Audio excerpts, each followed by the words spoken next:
વિદ્યાર્થી મિત્રો, આજે આપણે ધોરણ 11 માં ગણ પ્રકરણની અંદર ગણના જુદા જુદા પ્રકાર વિશે અભ્યાસ કરીશું. તો ગણના પ્રકારમાં સૌથી પહેલા પ્રકારની વાત કરીશું, ખાલી ગણ. ખાલી ગણ કોને કહીશું? ખાલી ગણનું બીજું એક નામ છે રિક્ત ગણ. તો ખાલી ગણ એટલે કે જે ગણમાં એક પણ સભ્ય ન હોય, ખાલી જ હોય. જે ગણમાં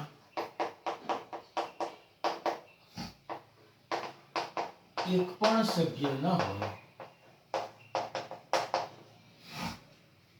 તેવા ગણને ખાલી ગણ અથવા રિક્ત ગણ કહેવાય છે. તેને સંકેતમાં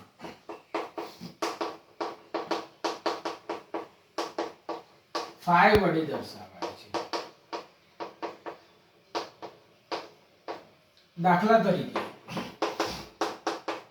એકથી નાની પ્રાકૃતિક સંખ્યાનો ગણ.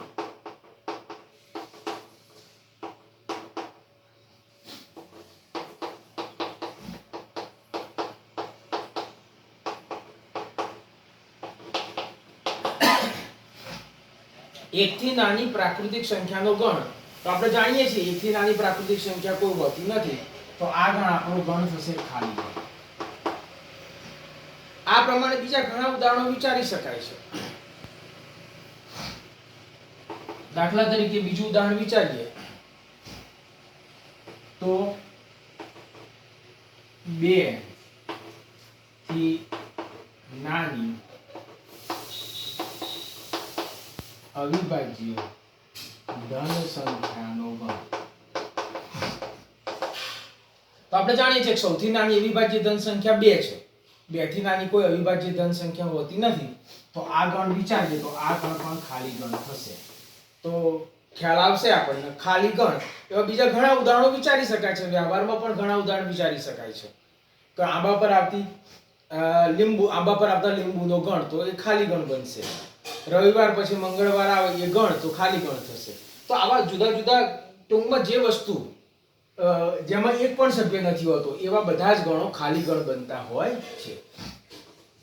બીજા પ્રકાર વિશે વાત કરીશું.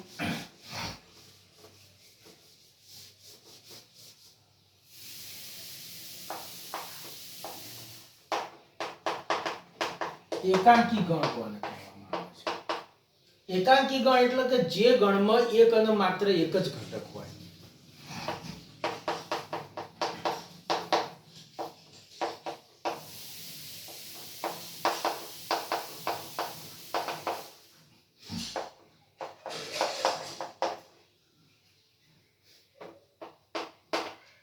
તેવા ગણને એકાંકી ગણ કહેવામાં આવે છે. દાખલા તરીકે ગણ a બરાબર 1, તો આ એકાંકી ગણ છે. ગણ b તો સરવાળાની તટસ્થ સંખ્યાનો ગણ. તો સરવાળાની તટસ્થ સંખ્યા કઈ? તો કે 0. તો આમાં એક જ ઘટક છે. તો આ ગણ એકાંકી ગણ કહી શકાય છે. ગણ c 2 અને 4 વચ્ચે આવતી પ્રાકૃતિક સંખ્યાનો ગણ.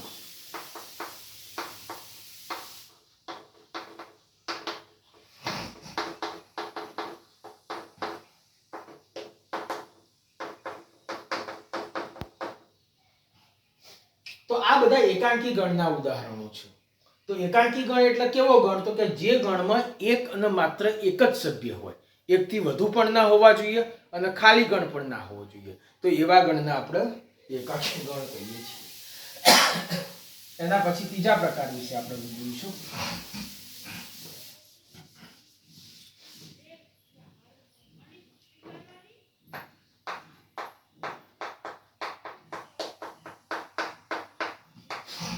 શાંત ગણ કોને કહીશું? તો જે ગણની અંદર સભ્યોની સંખ્યા નિશ્ચિત અને ગણી શકાય તેવી હોય.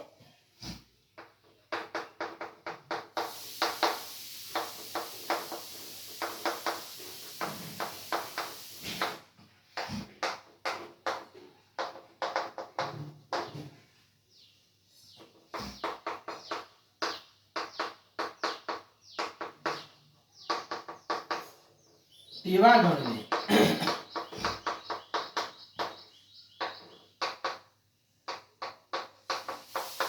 શાંત ગણ કહેવામાં આવે છે.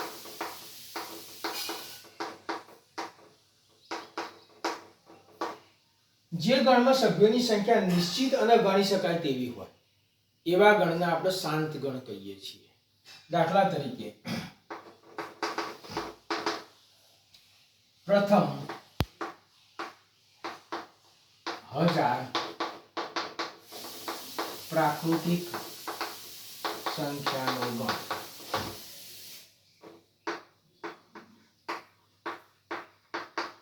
અમદાવાદમાં રહેતા રહીશોનો ગણ.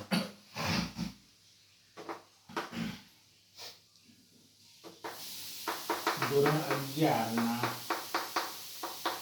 ગણિત પુસ્તકમાં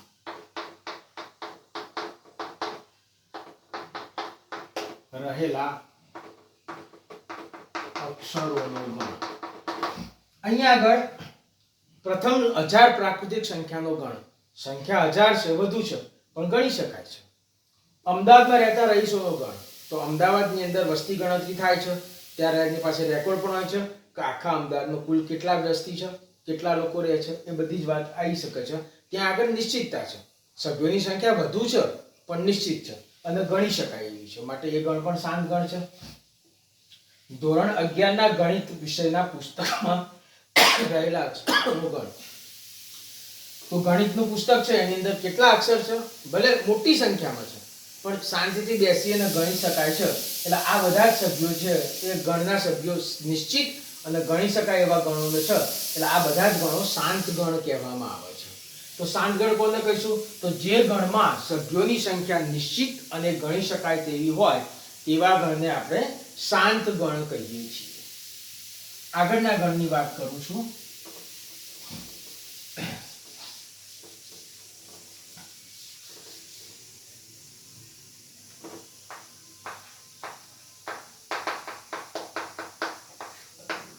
અનંત ગણ. તો જે ગણ શાંત ન હોય એ ગણને અનંત ગણ કહેવામાં આવે છે.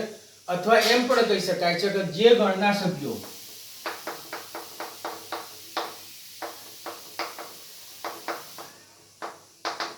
અનંત તથા અગણ્ય હોય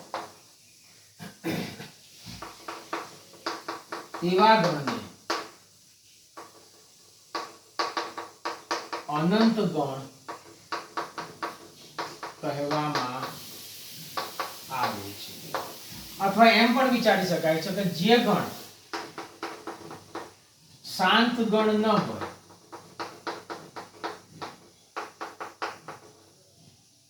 તેવા ગણને અનંત ગણ કહેવામાં આવે છે.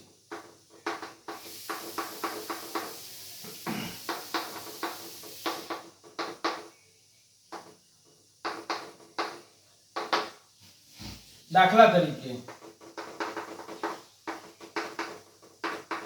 રેખા પરના બિંદુઓનો ગણ. તો રેખા પર કેટલા બિંદુ હોય છે? તો કે અનંત હોય છે. બંને બાજુ રેખા અનંત સુધી વિસ્તૃત હોય છે અને અનંત બિંદુઓ રહેલા છે. એટલે આ અનંત ગણનું ઉદાહરણ વિચારી શકાય છે. દાખલા તરીકે n 1 2 3 આ પણ અનંત ગણ છે.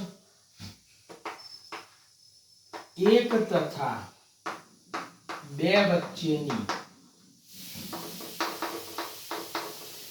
વાસ્તવિક સંખ્યાનો ગણ. જો અહીંયા આગળ બાઉન્ડ્રી લાઈન છે 1 અને 2, પણ 1 અને 2 વચ્ચે કેટલી સંખ્યા હોય છે? તો અનંત સંખ્યા હોય છે. કારણ કે આપણે જાણીએ છીએ ગણિતની અંદર કે 1 અને 2 આ બે ભિન્ન બિંદુઓ હોય સંખ્યા રેખા પરના, તો આમની વચ્ચે એક મધ્ય બિંદુ મળવાનું. હવે આ બંને ભિન્ન બિંદુ હોય તો એમની વચ્ચે એક મધ્ય બિંદુ મળવાનું. આ બંને ભિન્ન બિંદુ હોય તો એમની વચ્ચે એક મધ્ય બિંદુ મળવાનું. આમ બે ભિન્ન બિંદુ વચ્ચે એક મધ્ય બિંદુ આવે છે જે પેલા બંને બિંદુઓથી ભિન્ન હોય છે. તો એમ બે બિંદુઓ વચ્ચે એમના મધ્ય બિંદુ, એમની મધ્ય કિંમત મળ્યા જ કરે છે. એટલે અનંત કિંમતો મળે છે. આ બાજુ એમ 1 અને 2 વચ્ચે અનંત વાસ્તવિક સંખ્યા છે. એટલે 1 તથા 2 વચ્ચેની વાસ્તવિક સંખ્યાનો ગણ એ પણ અનંત ગણનું ઉદાહરણ છે. ખ્યાલ આવી ગયો હશે? આગળના ગણ વિશે વાત કરીએ.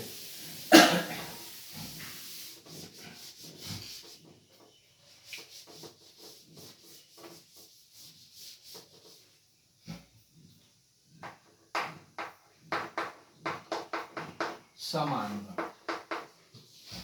તો સમાન ગણ કોને કહીશું? તો બંને ગણોની અંદર આપેલ બે ગણની અંદર એના એ જ સભ્યો હોય તો એ બંને ગણ સમાન ગણ છે તેમ કહેવાય.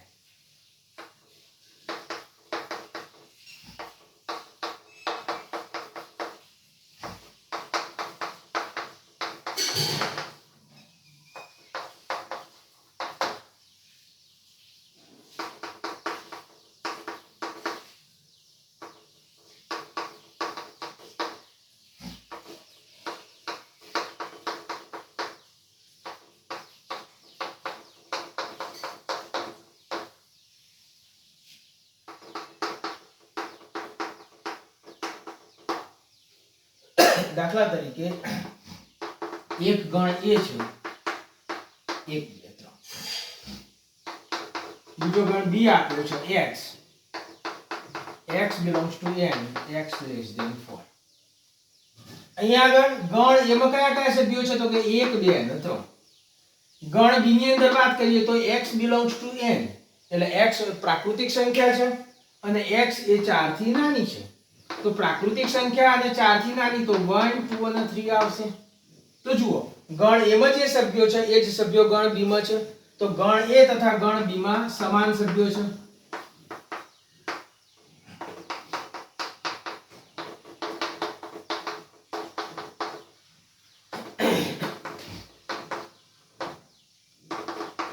માટે એ સમાન બી છે એમ કહી શકાય. બોલો ખ્યાલ આવશે? ગણ એ અને ગણ બી ને સમાન ગણ ક્યારે કહી શકાય? જ્યારે બંને ગણમાં એના એ જ સભ્યો હોય ત્યારે તે બંને ગણ સમાન ગણ છે એમ કહી શકાય છે. આગળ વાત કરું છું.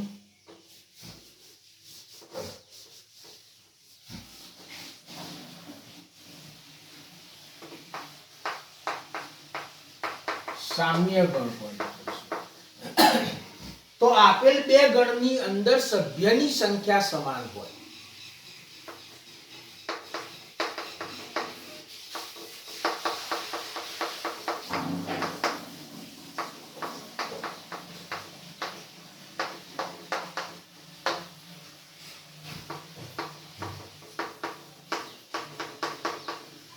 સભ્યની સંખ્યા સમાન હોય તો તે બે ગણોને સામ્ય ગણો કહેવામાં આવે છે. દાખલા તરીકે ગણ A બરાબર સમજી લો 1 2 અને 3 છે. ગણ B બરાબર A B અને C છે. તો ગણ A ના સભ્યોની સંખ્યા નંબર ઓફ સેટ A કેટલા છે? તો કે 1 2 અને 3 એટલે 3 ઘટકો છે. B ગણના ઘટકોની સંખ્યા કેટલી છે? તો 3 છે. તો બંને ગણોમાં ઘટકોની સંખ્યા સમાન છે.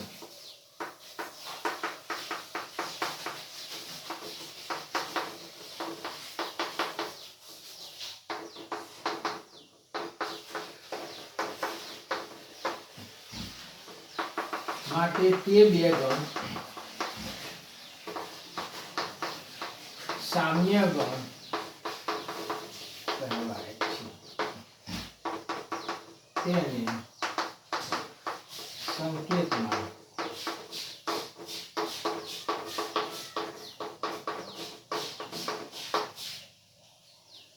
તો આપણને ખ્યાલ આવી ગયો છે આપેલા બે ગણની અંદર સભ્યની સંખ્યા સમાન હોય તો તે બે ગણોને સામ્ય ગણ કહીએ છીએ. દાખલા તરીકે ગણ A બરાબર 1 2 3 છે, ગણ B બરાબર ABC છે.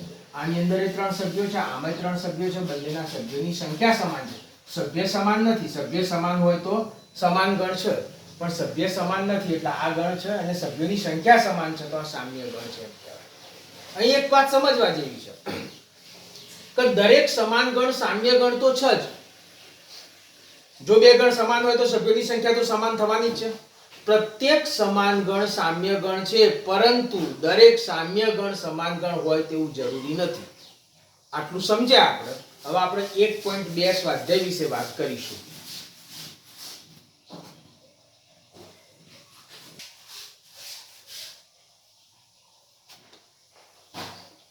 વિદ્યાર્થી મિત્રો, હવે આપણે 1.2 સ્વાધ્યાયની વાત કરીશું.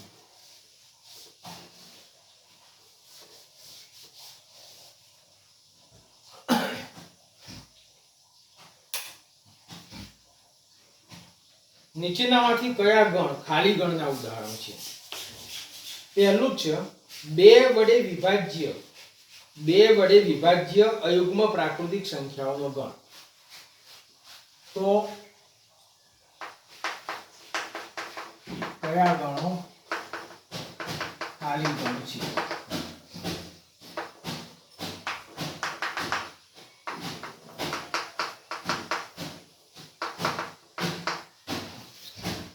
બે વડે વિભાજ્ય હોય એવી અયુગ્મ પ્રાકૃતિક સંખ્યા કોઈ મળતી નથી. અયુગ્મ પ્રાકૃતિક સંખ્યાની વાત કરીએ તો 1 3 5 7 9 આ રીતે મળશે. દરેક સંખ્યા અયુગ્મ છે એટલે એ ક્યારેય એનો બે અવયવ હોતો નથી. તો પહેલો ગણ જે છે આપણા પ્રશ્નનો જવાબ, પહેલો ગણ ખાલી ગણ છે. બીજો પ્રશ્ન છે યુગ્મ અવિભાજ્ય પ્રાકૃતિક સંખ્યાનો ગણ. યુગ્મ અવિભાજ્ય પ્રાકૃતિક સંખ્યાનો ગણ. હવે અહીંયા આગળ વાત કરું, આ ગણને હું બી ગણ તરીકે લઉં તો યુગ્મ હોય, અવિભાજ્ય હોય અને પ્રાકૃતિક સંખ્યા હોય એવી સંખ્યાઓ વિચારું તો અવિભાજ્ય સંખ્યાની શરૂઆત કરીએ તો 2 3 5 એ રીતે થશે. તો આની અંદર બે એવી સંખ્યા છે કે જે યુગ્મ પણ છે, અવિભાજ્ય પણ છે અને પ્રાકૃતિક પણ છે. તો આ ગણની અંદર એક ઘટક બે રેલો છે, માટે આ ગણ ખાલી ગણ નથી.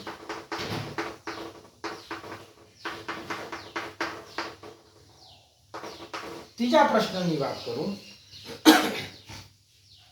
x એ પ્રાકૃતિક સંખ્યા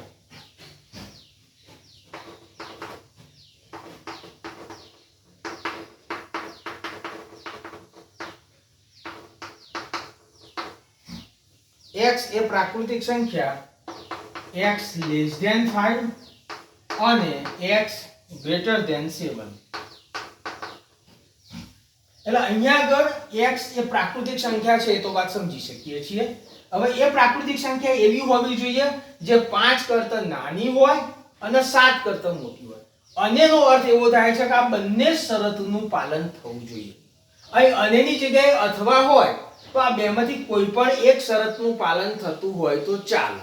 અહીંયા આગળ x એ 7 થી મોટો અને 5 થી નાનો હોય તો પ્રાકૃતિક સંખ્યાઓ વિચારો તો સંખ્યા કાં તો 5 થી નાની હોય કાં તો 7 થી મોટી હોય, પણ એવી કોઈ પણ સંખ્યા ના હોય જે 5 થી નાની હોય અને 7 થી મોટી હોય. એટલે આ ગણ ખાલી ગણ છે તેમ કહેવાય.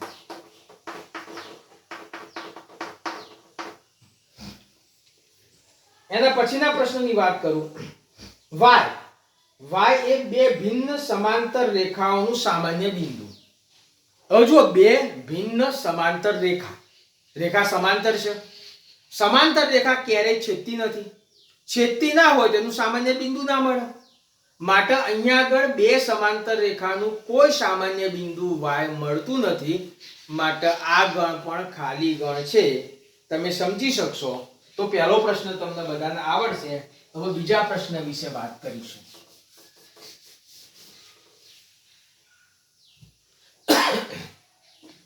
નીચેનામાંથી કયા ગણ શાંત અને કયા ગણ અનંત ગણ છે?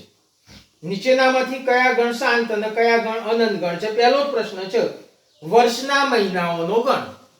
તો જો વર્ષના મહિના 12 ગણી શકાય? હા, તો એ શાંત ગણ થશે.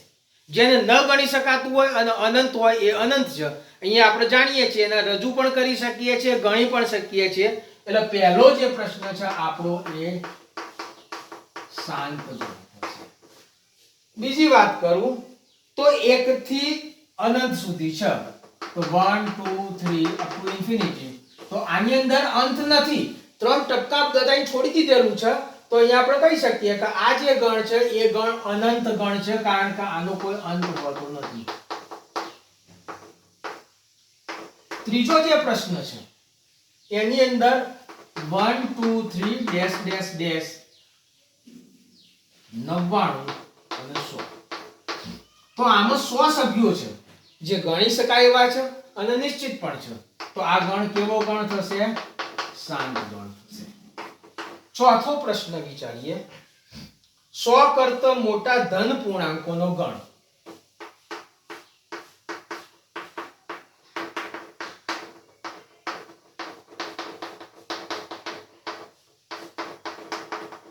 તો 100 કરતા મોટા ધન પૂર્ણાંક 101 102 103 અનંત સુધી જાય, બધા 100 થી મોટા જ હોય. તો આનો કોઈ અંત હોતો નથી. સભ્યની સંખ્યા અનંત છે, ગણી શકાય તેવી નથી. તો આ અનંત ગણ છે. એના પછીના પ્રશ્નની વાત કરું તો 99 કરતા નાની અવિભાજ્ય સંખ્યાઓનો ગણ.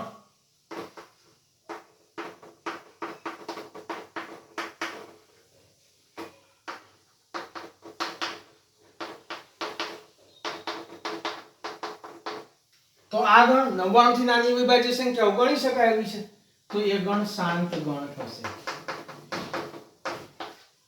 તો આપણને ખ્યાલ આવ્યો હશે. હવે આપણે પ્રશ્ન 3 વિશે વાત કરીશું.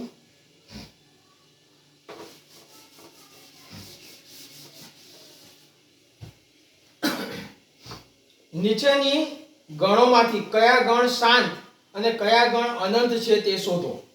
બીજો પ્રશ્ન પણ એવો જ છે, શાંત અને અનંત ગણ નક્કી કરવાના છે. એમાં પહેલો પ્રશ્ન છે x અક્ષને સમાંતર રેખાઓનો ગણ. હવે જુઓ, તમે પહેલા પ્રશ્નની વાત કરીએ તો સમજી શકાય કે આ બે યામાક્ષના અક્ષો છે. x અક્ષને સમાંતર એક રેખા હોઈ શકે, બીજી પણ રેખા હોઈ શકે, ત્રીજી પણ હોઈ શકે, આમ ઉપર અનંત સુધી, નીચે પણ અનંત સુધી જઈ શકે છે. તો અહીંયા આપણે કહી શકાય કે x અક્ષને સમાંતર એક રેખા નથી હોતી, પણ ગણી ના શકાય એટલી બધી રેખાઓ હોય છે. એટલે પહેલો ગણ જે છે એ અનંત ગણ છે.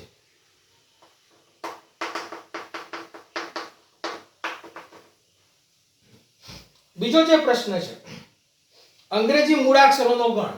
અંગ્રેજી મૂળાક્ષર તો 26 છે, ગણી શકાય એવા હોય છે. એટલે બીજો જે ગણ થશે એ શાંત ગણ થશે. ત્રીજો પ્રશ્ન વિચારીએ.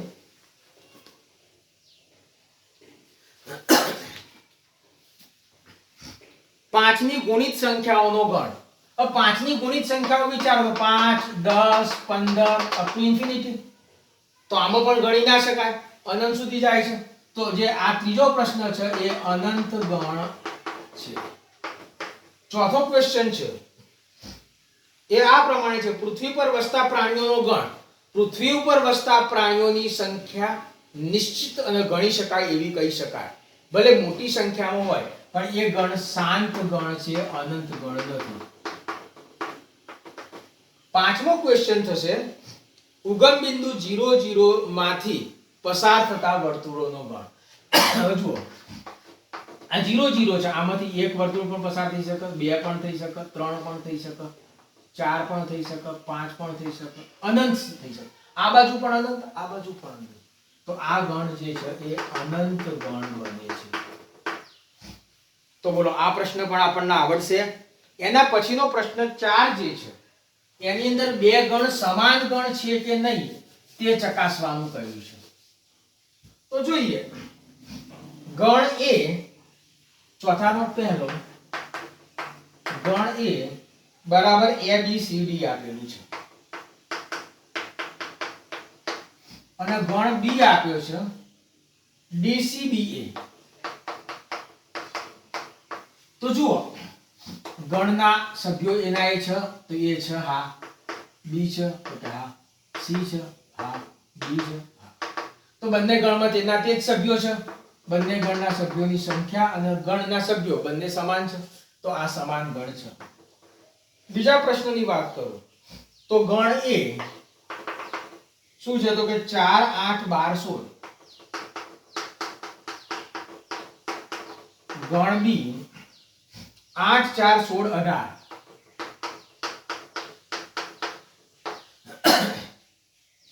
જુઓ આ 12 છે ને એ એમાં છે પણ 12 બીમાં નથી છે. 12 ઘટક એમાં છે પણ બીમાં નથી, માટે a is not equal to b થશે. બીજો ક્વેશ્ચન આવડશે, સમજણ પડી શકશે. ત્રીજા પ્રશ્નની વાત કરું છું તો a બરાબર છે 2 4 6 8 10 અને b બરાબર છે x. x એ યુગ્મ ધન પૂર્ણાંક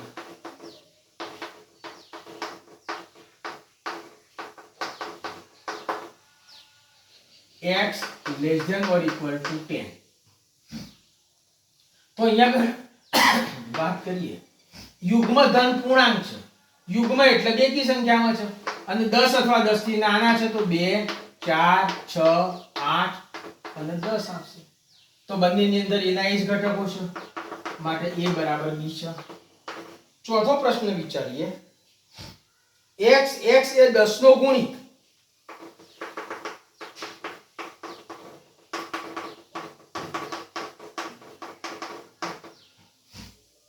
અને b બરાબર છે 10 15 20 25 એ પ્રમાણે છે.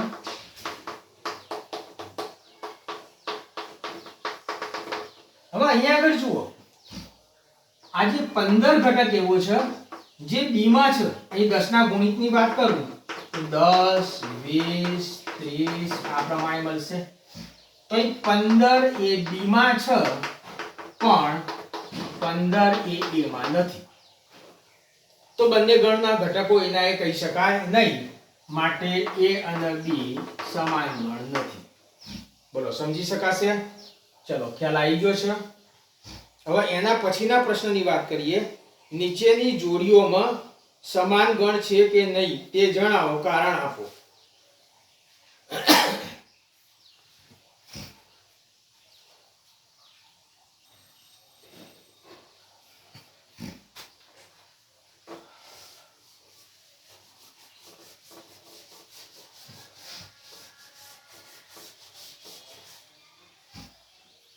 હવે અહીંયા આગળ જોડીઓની વાત કરી છે તો એની અંદર પહેલો ક્વેશ્ચન છે દાખલા નંબર 5. તો એની અંદર a બરાબર આપેલું છે 2 અને 3. b બરાબર આપણને આપ્યું છે x. x એ x² + 5x + 6 બરાબર 0 નો ઉકેલ છે.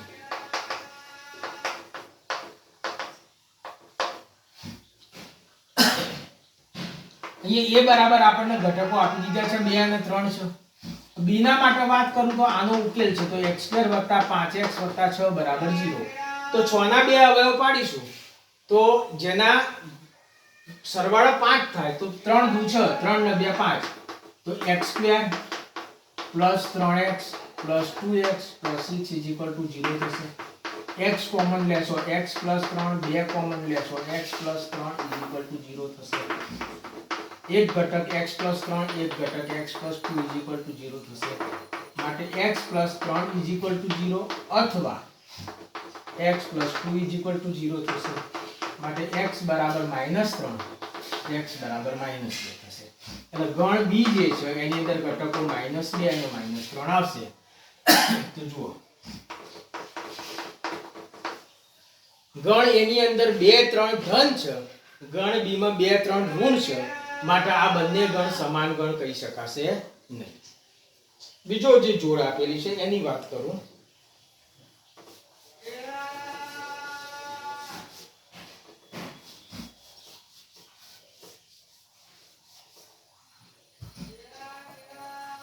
તો એ બરાબર ફોલોના મૂળાક્ષરોનો ગણ.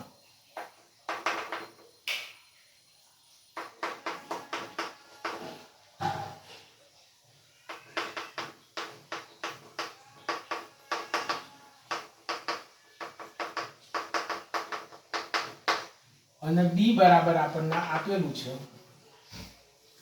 વાય એ વુલ્ફ ના મૂળાક્ષરોનો ગણ.